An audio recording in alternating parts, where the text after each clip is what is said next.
B2B marketers, welcome to B2 Beacon's Leadership Series. I'm your host, Thad Kalo, CEO of Business Online and Executive Editor of B2 Beacon.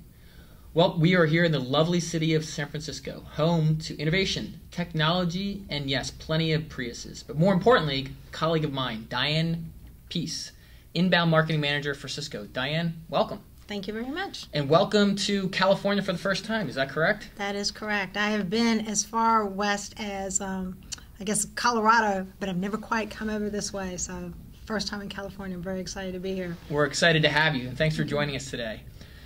So one of the hot topics that we have come across over the last, I'd say, couple of years, actually, is the notion of social media. It's, especially in the B2B world, I think it's very misunderstood and sometimes misapplied, if you will. So I think the first question I'd love to ask you, Diane, and working at Cisco is, what role does social media play in the modern B2B marketing world, if you will? Well, Cisco's finally realizing that it's something that's a necessary evil that they have to participate in. Evil. I love it. Again, I think a lot of people are scared of it. They're afraid to be out there because they're worried about the negative impressions that they're going to get. And Cisco realizes, just like with most companies, it is a part of the marketing mix that you have to have. They are actually really expanding a lot of their inbound marketing efforts more towards the social side, looking at Facebook and Twitter and things like that. And I think it is something that they're going to be looking at more of a marketing shift from the traditional ways of marketing more towards that side of the fence.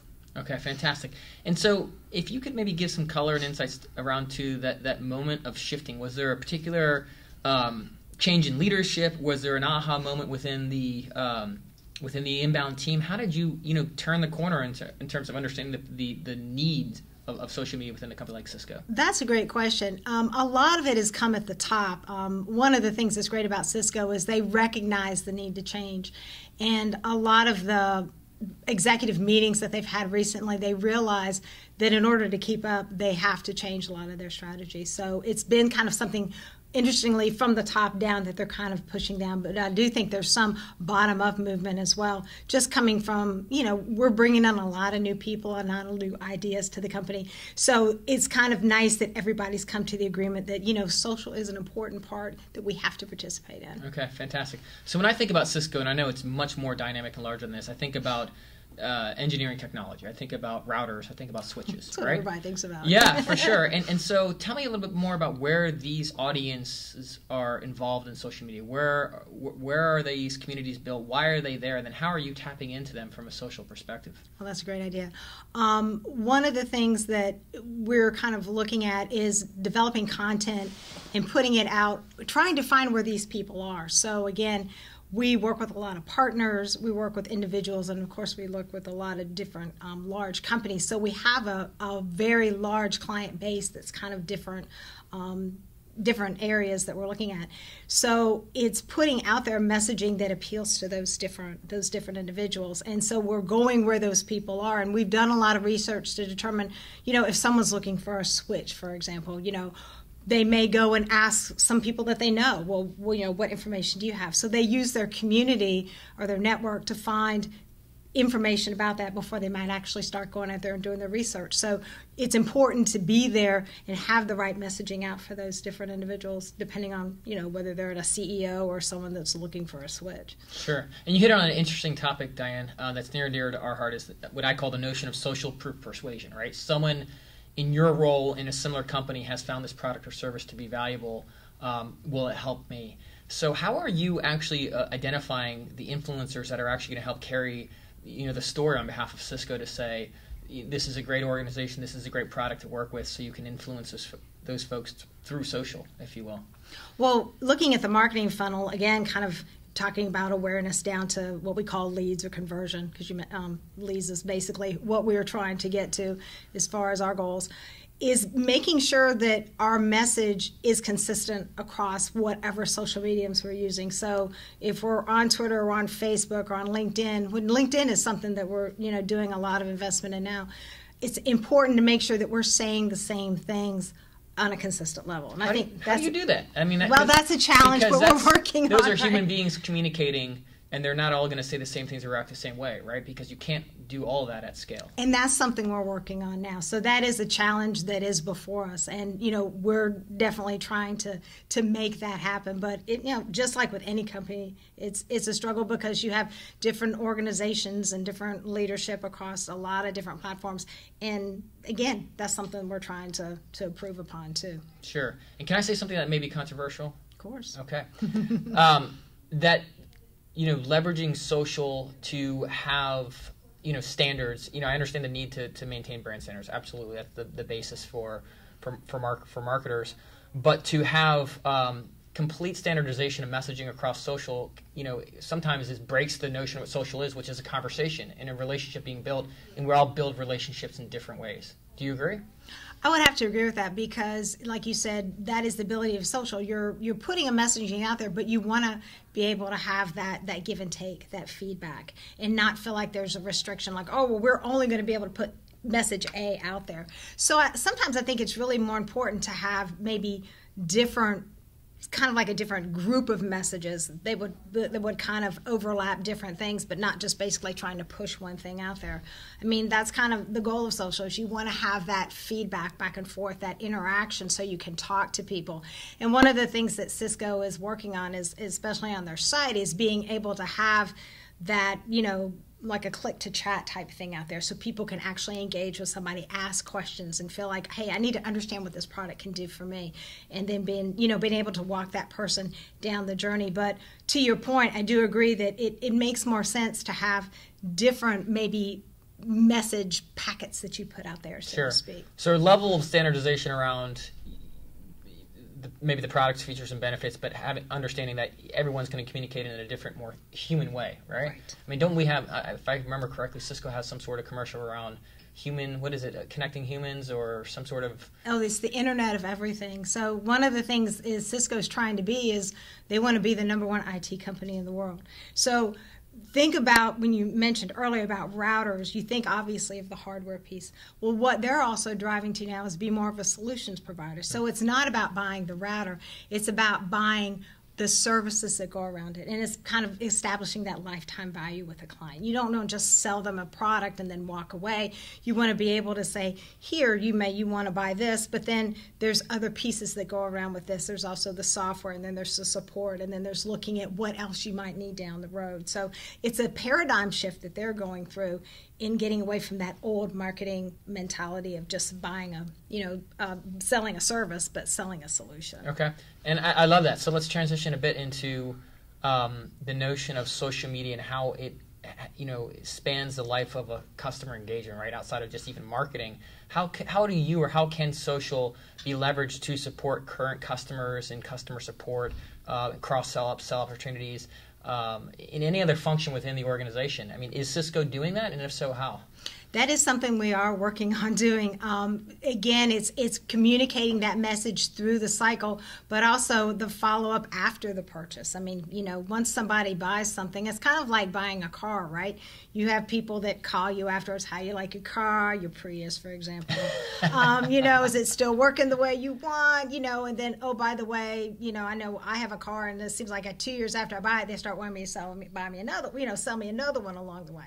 So I think it's kind of that same thing. It's that touch points at different points, not just necessarily, someone calling on the phone, but, having that messaging out there to nurture that person through the journey, but also after the journey. Sure. It's not just buying the product, it's afterwards too.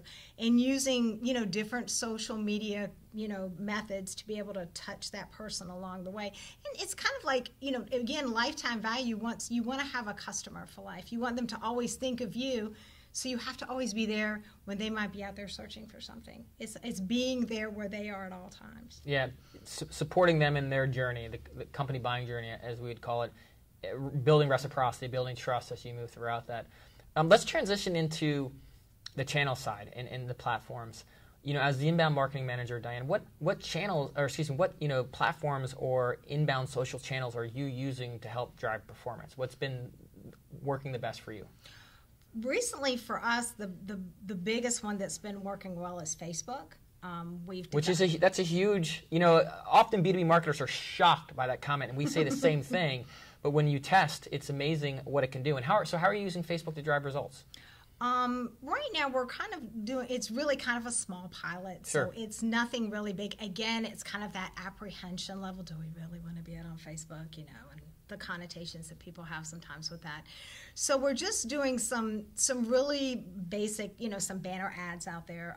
We also do a lot of paid search. I mean, of course, not on the social side, but just to really just kind of promoting some of the new products that we have, getting a feel for out there, trying to establish that. So it's kind of new in the process, but hopefully I think it'll lead to other things out there. And then we do a lot with LinkedIn with our partners. A lot of Cisco has a lot of partner groups that we work with. So a lot of the partners are utilizing LinkedIn to get their business out there as well. Sure. So, and that's been working fairly well for them too. So let's dig into both. And I think this is really apropos and interesting to the B2B world, especially on Facebook to start. So are you using paid social as a vehicle to get that out, or are you talking about building the fan pages that you're building your community within Facebook? We're doing paid social for right now. I think what you talked about, obviously getting a fan page and kind of getting out there is probably the next step. Gotcha. Again, kind of baby steps at this point, sure. So kind of have to start somewhere. Yeah, and what we've seen to be very successful from some of the larger B2B clients we work with is leveraging Facebook paid social from a retargeting perspective. So you can actually get in contact with them, build a cookie pool, and then you can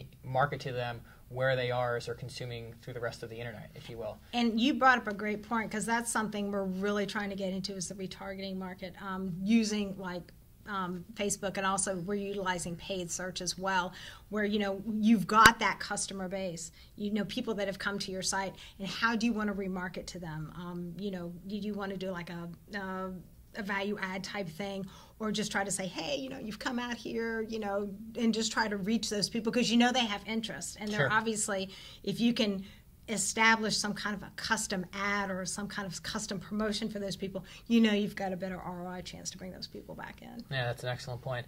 LinkedIn. So what are we doing on LinkedIn, and how has that worked so far? Well, I don't know a tremendous about that, but okay. I can tell you a little bit. What I do know is our partners are going out there and creating their own pages. Sure. So they're helping to work through attracting different businesses, to them, because Cisco's partner business is a very big piece of what they do. Yep. It's not just Cisco selling it; it's our partners, and they, we definitely want them to encourage them to be able to get the same benefits that we do. So they're going out there creating pages and establishing networks and allowing people to, communicate with them, and it's actually worked out. They create their own profile pages and things like that. So. And are you doing any paid social within LinkedIn as well? And have you seen any results? That we have not. Again, one of the things I'm trying to do is look at different ways that we can expand outside of what we're doing for inbound perspective. I work with another team that we kind of try to, come up with different ideas of different ways of doing things, and it's. We can get a little money, we can try a pilot, Sure. And so every quarter we kind of reevaluate what we have and see what other opportunities we have. But I think social is going to be something that I would like to see more and more money allocated to down the road. Yeah, pilots have been, I think, a great mechanism for B2B marketers to test and try to get some quick wins in an agile way to see if it's worth. And it's just getting the buy-in to test. I mean, we're getting, as long as it's not a tremendous amount of money that you're going to put out there, and just try it and see if it works. If it doesn't work, hey, it's a lesson learned. Let's go look at something else. But always keep that avenue open to try different things. So typically in digital marketing, we're looking at direct attribution. So paid search, by way of example. Someone clicks on a paid search ad, hit a landing page, become a lead. Everyone loves that. I call it, the paid media crack, if you will. Social's a bit different, right? Social's a bit different, where there's a certain sense of nurturing and engagement, that there isn't the direct effect of a lead coming out of it. Correct. So how do you measure its effect on performance on behalf of Cisco, if you do at all? I don't really do that. So kind of mostly what my focus is more kind of on the pay. A lot of what I do from day to day is on the paid side. So we kind of have, some other people that are more focused on tracking, what the impact is of that social engagement. So. Okay, fair enough. So if you were to give advice to other B2B marketers out there that are building their strategic plan, what would you tell them to put on their roadmap that they're probably already not thinking about, or maybe thinking about, but you would highly recommend that they get involved in?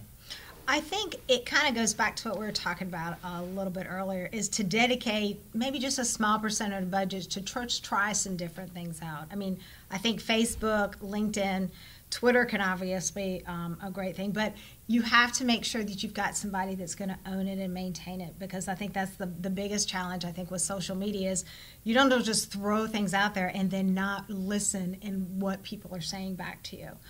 Make sure you have people that are dedicated to monitor it.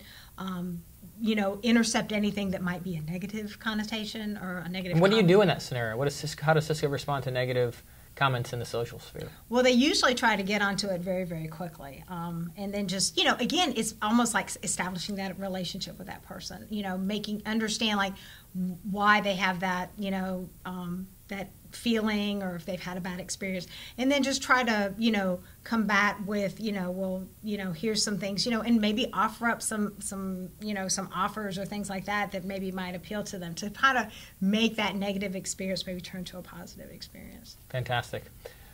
So what I heard was pilots is a big thing, but then the maintenance and management of these programs to make sure that you give them a chance for success and you actually stay on top of them. Right. I mean, you need to give it a little time. It's not something you just throw out there for a week and say, oh gosh, this isn't working. Give it the necessary time, and then do a postmortem afterwards, kind of bring up what the good and the bad and the ugly might be.